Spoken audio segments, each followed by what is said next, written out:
Bismillahirrahmanirrahim. Alhamdulillahi ala in'amihi wa ibdalih wa taufiqihi wa hidayatih. Ashhadu an la ilaha illallah wahdahu la sharika lah wa ashhadu anna sayyidana Muhammadan abduhu wa rasuluh syahadata ahibbaih. Allahumma salli wa sallim wa barik ala sayyidina Muhammad wa ala alihi wa ashabihi wa atba'ihi, amma ba'd.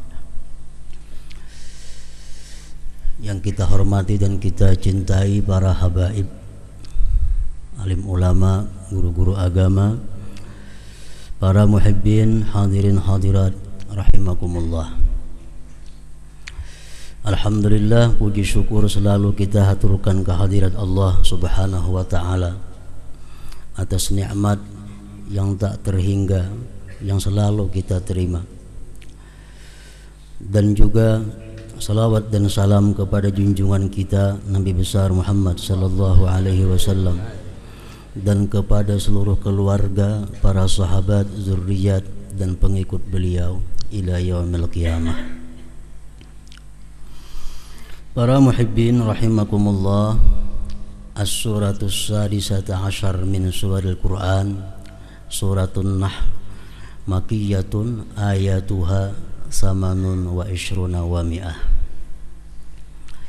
Surat yang ke-16 dari surat-surat Al-Quran, yaitu surat An-Nahl. Surat An-Nahl ini diturunkan kepada Rasulullah sallallahu alaihi wasallam sewaktu beliau masih bermukim di Mekah. Ayat-ayatnya surah An-Nahl ini berjumlah 128 ayat. An-Nahl artinya adalah lebah, tawun atau bahasa kitanya wanyi.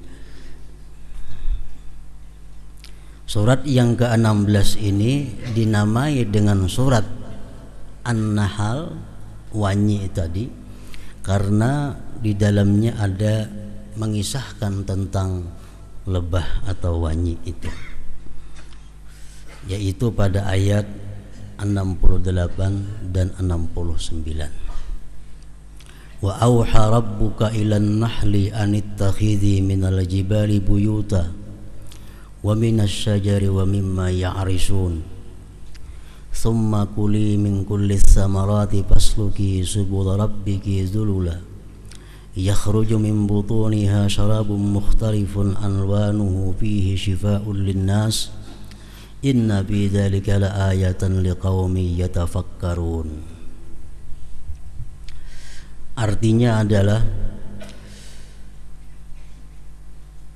wa auha rabbuka, Tuhan engkau memberikan ilham ilan nahli kepada lebah, kepada wanyi. Wanyi diberi Allah ilham untuk membuat sarang, baik itu di gunung, di pohon-pohon, atau di tempat-tempat yang dibikin oleh manusia. Kemudian lagi Allah memberikan ilham kepada wanyi itu bahwa makanlah dari tiap-tiap buah dan jalanilah jalan Tuhan engkau dengan mudah. Keluar dari perut wanyi itu madu bermacam-macam warnanya. Pada itu madu kesembuhan linnas bagi manusia. Sesungguhnya yang demikian itu tanda ayat bagi orang-orang yang berpikir. Nah, para muhibbin rahimakumullah, Nahl atau lebah wanyi itu min jumlatiz dzubab, termasuk serangga, termasuk jenis serangga. Kawan-kawannya seperti tabuan, baut, nyamuk, pimpijit, kutu dan semut dan lain-lainnya. Termasuk dalam jenis serangga adalah wanyi. Rasulullah sallallahu alaihi wasallam pernah bersabda, "Adz-dzubab kulluhu finnar illa an-nahla," akhrajahul Hakim. Serangga itu seluruhnya di neraka. Pembijit, nyamuk, apalagi penyangat-penyangat itu kayaknya di neraka hendaknya. Bukan mereka itu disiksa dalam neraka kada, tapi menyiksa orang neraka. Illan nahal, kecuali lebah, kecuali wanyi, inya kada dikirim ke neraka itu. Illan nahal, akhrajahul Hakim. Wan nahlu yahrumu akluha wa in kana asaluha halala kal adamiyah labanuha halal wa lahmuha haram. Lebah itu, wanyi itu haram dimakan. Kada boleh dimakan wanyinya, sekalipun madunya halal. Seperti seorang perempuan, susunya halal tapi dagingnya haram. Wa yahrumu qatluha, dan dilarang membunuh wanyi itu. Pengertian dilarang ini haram. Haram membunuh wanyi, haram membunuh lebah. Linahyin Nabi sallallahu alaihi wasallam an qatliha, karena Nabi kita melarang daripada membunuhnya wanyi itu. Para muhibbin rahimakumullah, keluar dari perut wanyi itu madu. Al-Quran menyatakan demikian. Jalan mana keluarnya madu itu? Apa jalan mulutnya atau jalan belakangnya? Di dalam banyak tafsir disebutkan bahwa madu itu keluar min afwahi, daripada mulutnya. Jadi madu itu keluar daripada mulutnya lebah. Mengenai madu ini, kalau Rasulullah sallallahu alaihi wasallam, Rasulullah bersabda, al-asal shifaa'un min kulli da, rawahu Ibnu Majah. Madu itu adalah obat dari tiap-tiap penyakit. Sakit apa aja, madu itu bisa dijadikan obat.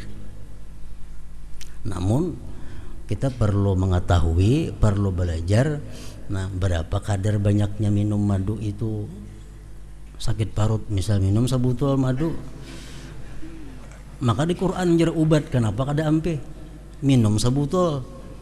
Nah, jadi kita wajib belajar dahulu sebelum minum itu, kayak apa cara minumnya, atau apa ada campurannya lain pada itu. Nah, Al-Quran mengatakan bahwa madu itu adalah syifa, penyembuh atau obat min kulli da, dari tiap-tiap penyakit. Di zaman Rasulullah sallallahu alaihi wasallam dikisahkan bahwa datang seorang laki-laki kepada Rasulullah. Faqala inna akhi istatlaqa batnuh, wahai Rasulullah, saudara ulun sakit perut. Faqala, Nabi kita menjawab, iskihi asala, minumi dia madu. Fasaqahu, diminuminya madu. Summa ja'a ila Rasul sallallahu alaihi wasallam, kemudian laki-laki itu datang kepada Rasulullah, ya Rasulullah, inni qad saqaituhu asala falam yazid illa istitlaqa. Ulun sudah minumi madu, bertambah sakit parutnya. Faqala, ujar Nabi, iskihi asala, ikam boleh ke rumah minumi lagi madu. Minuminya pulang madu yang sakit parut tadi. Datang pulang kepada Rasulullah, bertambah sakit wahai Rasulullah perutnya, sampai 3 kali. Rasulullah berkata, sadaqallah wa kadzaba batnu akhi. Allah itu maha benar, madu itu adalah penyembuh. Perut saudara engkau yang dusta itu. Kalau Allah maha benar. Lalu kata Rasulullah, iskihi asala, minumi lagi dia madu. Minumi lagi madu. Pasakahu pabara'a, akhirnya dia sembuh daripada sakit perut tadi. Nah mungkin beberapa kali kada sembuh itu karena kadarnya kurang. Minumi sasindok, mestinya 4 sindok hanya ampeh nih tuh. Sasindok minumi kada mau ampeh, 2 sindok kada mau ampeh, 3, 4 hanya mau ampeh. Nah pasakahu fabara'a, dia minumi kali yang keempat hanya sembuh daripada sakitnya. Para muhibbin rahimakumullah, dalam ayat tadi Allah mengisyaratkan kepada kita bahwa berobat itu merupakan sesuatu yang dianjurkan oleh Allah Subhanahu wa taala apabila kita mengalami sesuatu yang sakit di tubuh kita ini. Rasulullah sallallahu alaihi wasallam menjelaskan, ya ibadallah tadawaw fa innallaha lam yadha' da'an illa wada'a laha shifa aw dawa'a illa da'an wahida. Qalu ya Rasulullah wa ma huwa? Qala al-haram. Rasul bersabda, wahai hamba Allah, berobatlah kalian. Sesungguhnya Allah tidak mengadakan satu penyakit, melainkan dia mengadakan pula obatnya. Tiap-tiap penyakit yang dibikin oleh Allah, Allah membikin obatnya. Kecuali ada satu penyakit, kata Rasulullah, yang tidak ada obatnya. Sahabat berkata, wa ma huwa, apa itu wahai Rasulullah? Kala Nabi, al-haram, tuha. Tuha itu kada ada penyakitnya, kada ada obatnya, penyakit tuha. Kalau lain pada tuha, sakit apa aja ada obatnya. Kalau belum waras berarti belum bertemuan obatnya. Karena Allah sudah menyatakan lewat Rasulullah sallallahu alaihi wasallam, setiap penyakit pasti ada obatnya kecuali tuha. Nah, tuha itu bukan diobati, tapi disikapi dengan cara-cara yang bijaksana sesuai dengan arahan Allah dan Rasulnya sallallahu alaihi wasallam. Tuha jangan ditantang. Muha nang keriput nak dikancangakan, kada hakun tuha, kada kawa. Rambut nang bahuban hendak disamir, kada kawa. Sabulan kena putih pulangnya. Tuha itu kada ada obatnya. Jadi apabila kita sudah masuk kepada tuha, nah itu kada perlu mencari obat awet muda.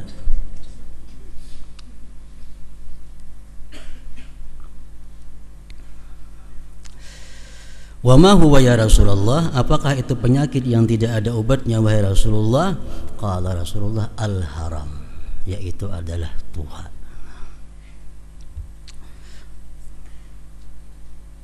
Orang tuha ini diobati sebuting timbul sebuting. Obati kepala parut sakit. Obati parut batis sakit. Obati batis gigi sakit. Samuan tubuh orang tuha itu adalah merupakan tempatnya penyakit. Nah, makanya orang tuha itu satu hikmah dari Allah Subhanahu wa taala, kalau orang itu tuha giginya mesti rumpung. Jangan diulahkan gigi palsu. Itu menantang kudrat Allah. Artinya kalau gigi rumpung itu isyarat daripada Allah bahwa sidin itu kada boleh lagi makan nang karas. Nah, kada boleh lagi. Parut kada tahan lagi sudah. Nah. Jadi samuan nang apa nang ada di tubuh kita ini isyarat daripada Allah. Mata kada tapi hawas lagi sudah tuha. Artinya apa? Jangan sejalan-jalan lagi sudah tuha itu. Luzumul buyut, menggenai rumah, diam di rumah. Nah, samuan penyakit tuha itu adalah isyarat daripada Allah Subhanahu wa taala agar kita bersiap-siap untuk kembali kepada Khalik Allah Subhanahu wa taala. Para muhibbin rahimakumullah, Di dalam ayat tadi disebutkan inna fi dzalika laayatan liqaumin yatafakkarun, sesungguhnya lebah itu merupakan satu ayat tanda kebesaran Allah bagi orang-orang yang mau berpikir. Lebah itu banyak contoh-contoh yang perlu ditiru. Bahkan ada hadis mengatakan bahwa al-mu'min kan nahlah, orang yang beriman itu seperti lebah. Di dalam kitab Hayatul Hayawanul Kubra disebutkan bahwa apa keistimewaan yang ada pada lebah itu yang mesti kita contoh, kita ambil pedoman. Pertama disebutkan ittihad, mereka itu bersatu. Lebah ini bersatu, menyerang ada musiko, mau mengguruhnya. Yang kedua, sifat lebah itu adalah ta'atul amir, taat kepada pemimpin. Wanyi kadang mau membilut daripada pemimpinnya. Wali kadang mau menentang wanyi kadang menentang pemimpinnya. Ta'atul amir, wanyi itu lebah taat kepada pemimpin. Yang ketiga disebutkan tadbirul marta' wal mat'am. Lebah ini dia sudah merancang begitu baik makanannya, minumannya. Nah, lebah ini makanannya madu itu juga dalam sarangnya itu. Kalau dalam sarangnya dia makan madu. Dzu syaja'atin, dan lebah itu punya keberanian. Wa nadharun fil awaqib, dan sifat lebah itu suka memikirkan yang akan datang. Nah, itu perilaku-perilaku yang dicontohkan Allah kepada kita adalah untuk meniru, mencontoh lebah. Inna bidzalik laayatan liqaumin yatafakkarun. Nah, para muhibbin rahimakumullah, surat An-Nahl ini, surat lebah ini sebagaimana surat-surat Al-Quran yang lainnya memberikan petunjuk kepada kita, memberikan jalan yang terbaik kepada kita dalam kehidupan ini. Di antaranya dalam surat An-Nahl ini disebutkan innallaha ya'muru bil adli wal ihsan wa ita'i dzil qurba wa yanha 'anil fahsya'i wal munkar wal baghi ya'izukum la'allakum tadhakkarun. Ini salah satu arahan Al-Quran, arahan Allah kepada manusia yang tersebut di dalam surat An-Nahl. Innallaha ya'muru bil adli, Allah memerintahkan dengan adil. Yang kedua, wal ihsan, dengan berbuat kebaikan. Yang ketiga, wa ita'i dzil qurba, silaturrahim. Wayanha, dan Allah melarang anil fahsya, daripada fahsya. Yang kedua wal munkar, daripada munkar. Yang ketiga wal baghi, daripada baghi. Ya'izukum, Allah menasihati kalian, la'allakum tadhakkarun, agar kalian bisa menjadikan itu peringatan. Nah, para muhibbin rahimakumullah, pertama Allah menyuruh kita adil. Adil itu artinya di sini adalah ibaratun anil amril mutawassit bainal ifrat wa tafrid. Adil itu artinya perkara antara kurang dan lewat, antara kada sampai batas lawan melampau batas. Di tengah-tengah itu ada adil.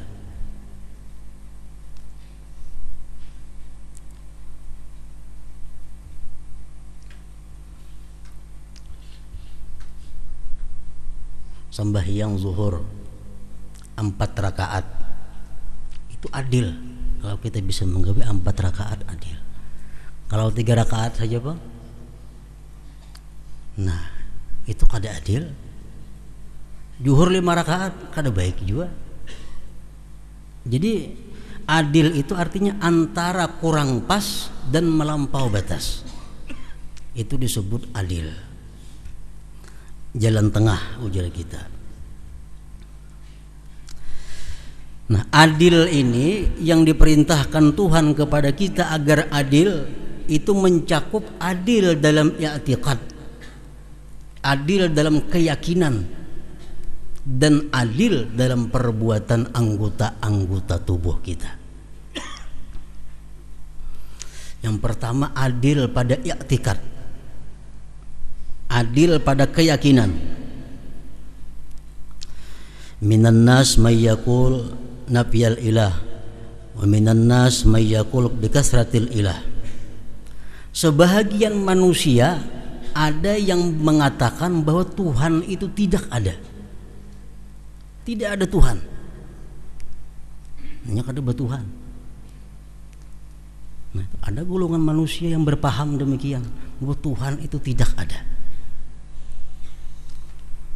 Ada golongan manusia lagi yang berkata bahwa Tuhan itu banyak. Ada Tuhan bini, Tuhan laki, Tuhan anak, Tuhan macam-macam. Nah, kalau jalan tengah kayak apa? Ya, i'tiqad yang adil antara dua pendapat tadi. Satu yang mengatakan bahwa Tuhan itu tidak ada, dua yang mengatakan bahwa Tuhan itu ada banyak. Ini dua pendapat yang saling bertentangan. Yang adil adalah bahwa Tuhan itu ada namun hanya satu. Nah, itu pendapat i'tiqad yang adil yang wajib kita perpegangi. Kita jangan umpat pendapat yang mengatakan Tuhan tidak ada, jangan umpat. Karena itu disebut ngarannya tafrid. Bahasa Arabnya, jangan umpat orang yang mengatakan Tuhan banyak, itu ngarannya ifrat, melampau batas. Kita umpatin yang di tengah, bahwa Tuhan itu ada namun hanya satu, la ilaha illallah. Nah, itu adil dalam i'tiqad.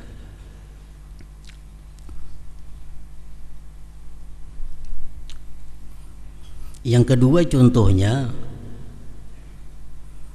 di antara manusia muslim ada yang disebut dengan golongan Jabariyah. Jabariyah itu orang yang menafikan perbuatan hamba, semuanya adalah Allah. Jabariyah. Ada kelompok lagi namanya Qadariyah. Qadariyah ini kelompok yang mengatakan semua yang berbuat itu adalah hamba, tidak ada hubungan dengan Allah. Nah, ini Qadariyah. Yang pertama pendapat yang samuan Allah. Rumah-rumah Allah, sepeda-sepeda ampun Allah, pohon-pohon ampun Allah, semuaan Allah Ta'ala. Itu Jabariyah. Yang kedua Qadariyah, semuaan hamba, tidak ada Allahnya. Nah, jalan yang adil itu adalah jalan Ahlus Sunnah wal Jamaah. Perbuatan-perbuatan Allah namun usaha daripada hambanya. Nah, itu yang di tengah, yang adil, yang wajib kita i'tikadkan. Ada sebagian kelompok manusia yang berkata bahwa setiap orang yang berbuat maksiat dia akan kekal di neraka. Jangan diumpati ini. Ada kelompok lain yang berkata orang yang berbuat maksiat tidak akan disiksa. Orang yang berbuat maksiat tidak akan disiksa, langsung ke surga. Nah, ada mazhab itu. Mazhab yang pertama yang mengatakan bila orang berbuat maksiat dia kekal di neraka, kita kada umpat. Yang kedua pendapat bahwa orang yang berbuat maksiat ke surga tanpa disiksa, kita kada umpat juga. Kita umpat yang di tengah, yang adil. Kenapa? Orang yang berbuat maksiat itu bisa disiksa oleh Allah namun kada kekal di dalam neraka. Asal orangnya mukmin, asal orangnya itu beriman kepada Allah dan Rasulnya. Nah, para muhibbin rahimakumullah.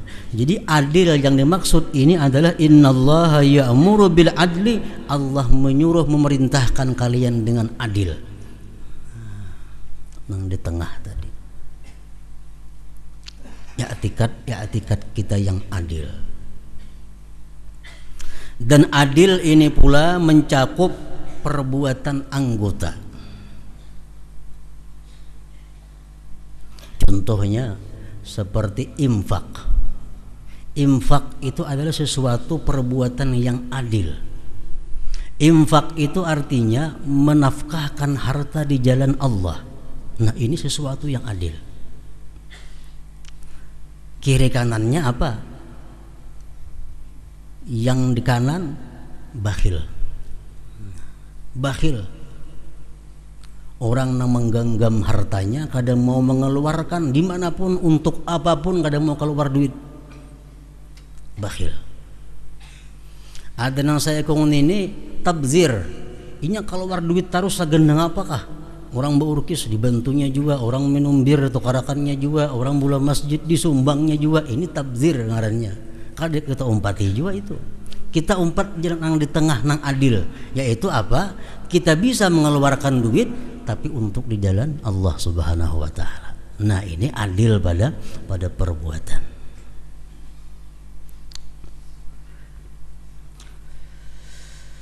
Para muhibbin rahimakumullah, innallaha ya'muru bil adli, Allah menyuruh dengan adil.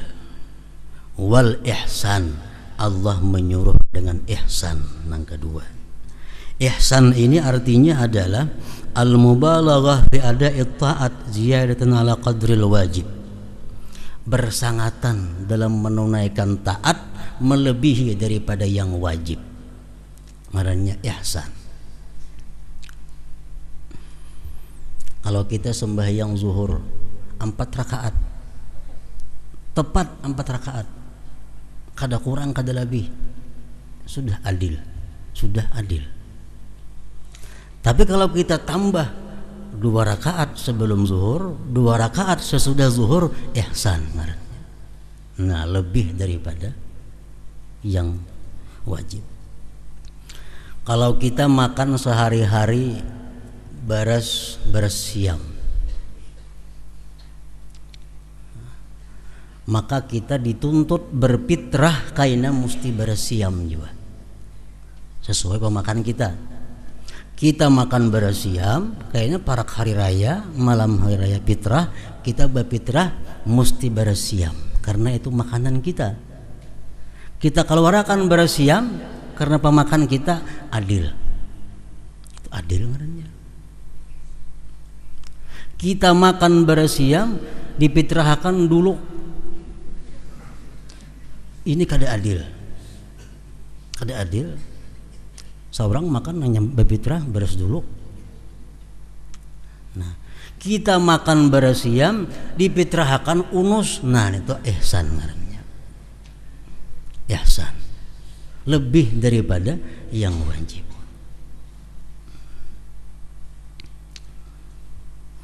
Orang nukar kain semitir, tatakakan pas semitir, itu adil ngarannya. Amun kita kurangi zalim. Nah, kita lebihi 10 cm 5 cm ihsan ngarannya. Nah, lebih daripada sekedar yang wajib. Innallaha ya'muru bil adli wal ihsan wa ita'i dzil qurba, dan Allah menyuruh juga menyambung silaturahim. Keluarga jangan sampai putus.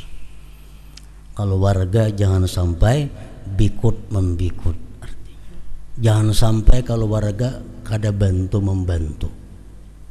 Ada sepupu kada kau ubat padahal nang sepupu saikung saling sugihan orangnya. Ini ngarannya qat'ur rahim, memutus silaturahim. Nah, ita'idil qurba. Wa yanha 'anil fahsya wal munkari wal baghi, Allah melarang daripada fahsya, munkar dan baghi. Al fahsya, munkar, baghiyun itu sama pada maksiat ketiga-tiganya. Di dalam diri kita, setiap manusia itu ada mempunyai sifat kebinatangan. Makanya bisa makan, bisa kawin, bisa guring. Itu sifat kebinatangan. Dalam diri manusia pasti ada sifat kebuasan. Makanya ada marah, makanya ada cemburu. Nah, itu sifat kebuasan.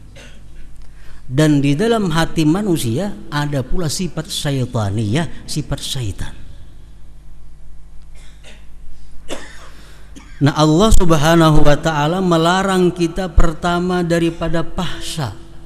Fahsya ini adalah sesuatu maksiat yang timbulnya dari sifat kebinatangan,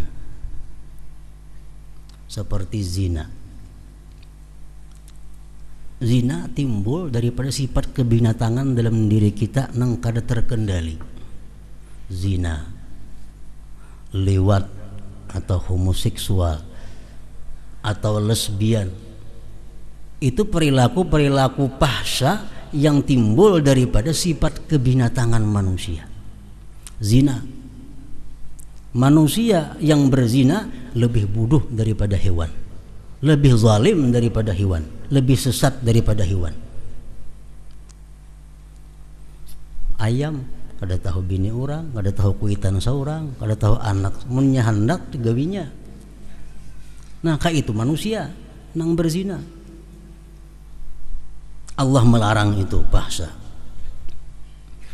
Makan harta orang bukan di jalan yang benar, itu fahsya. Binatang ada tahu beres orang, ada tahu pisang orang, munnya hendak diambilnya. Setiap maksiat yang timbul daripada sifat kebinatangan kita, itu ngarannya adalah fahsya bahasa Quran. Yang kedua, Allah melarang kita munkar. Munkar ini satu maksiat yang timbul daripada sifat kebuasan yang ada pada diri kita. Contohnya, menyakiti orang lain, memukul orang lain, menyindir orang lain, merampok harta orang. Nah, ini sifat-sifat kebuasan yang ada pada diri kita nang kada terkendali. Perilakunya disebut mungkar. Allah melarang itu. Wa yanha 'anil fahsya wal munkar. Yang ketiga, wal baghi. Allah melarang baghi. Baghi itu adalah satu maksiat yang timbul daripada sifat syaitaniyah. Maksiat apa disebut baghi itu? Seperti sombong,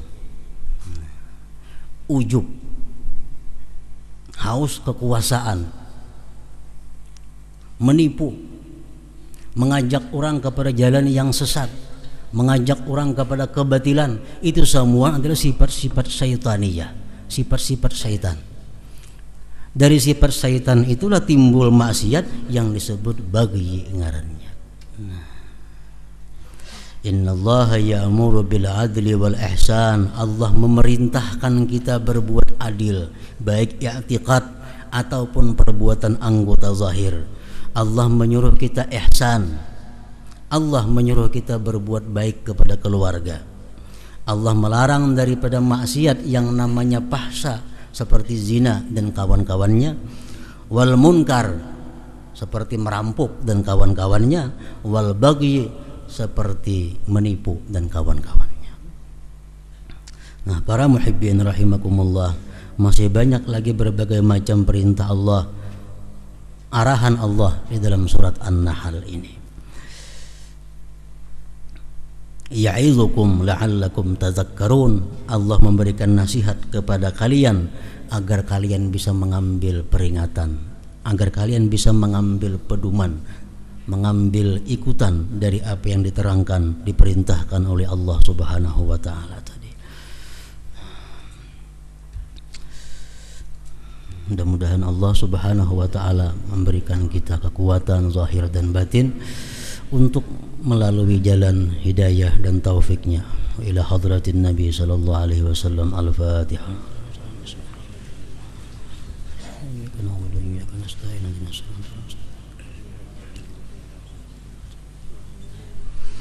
أشهد أن لا إله إلا الله وحده لا شريك له